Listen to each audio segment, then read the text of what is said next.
Superintendent Jesus Reina has presented an action plan in response to the recent alleged inappropriate relations between staff and student. What do we have in place in terms of social media?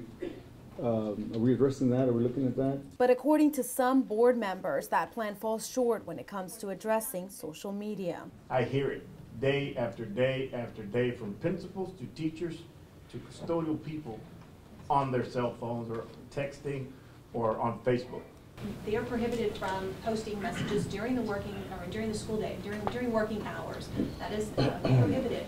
During Monday night's Donna ISD board meeting, Vice President Eloy Infante said he would like to see tougher rules with regards to social media. First infraction, termination versus reprimand, or reprimand/termination, whichever fits best. And again, they should be doing this during working hours.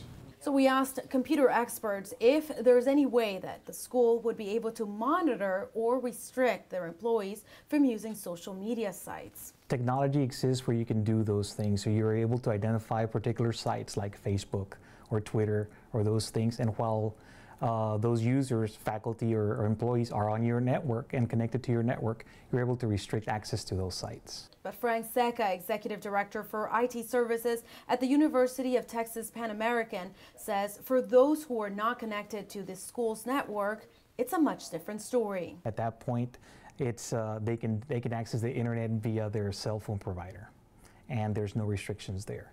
Terry Duarte is a high school teacher, and she says the problem is not the use of social media, but rather the rules of how it should be used. If you're using social media to communicate with students, then you have to have parameters. You know, you shouldn't contact each other, you know, during certain hours, only about school-related events and things like that. I think those are things that have to be put in place.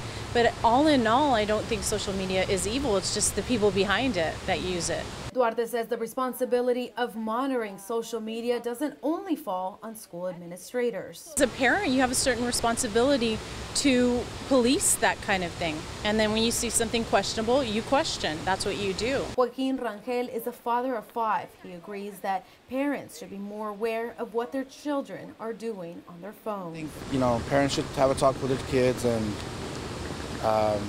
yeah, it's a good idea to monitor what they do at home. Rangel says he would like to see tougher punishment for those who violate the rules. I think that, of course, law enforcement should be involved if necessary.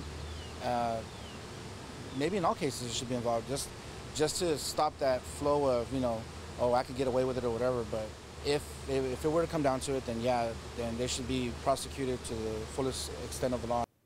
We reached out to Donna ISD for a comment, but they did not return our phone calls in time for a newscast. Reporting from the Far McAllen newsroom, Wendy Aguilar, Action 4 News.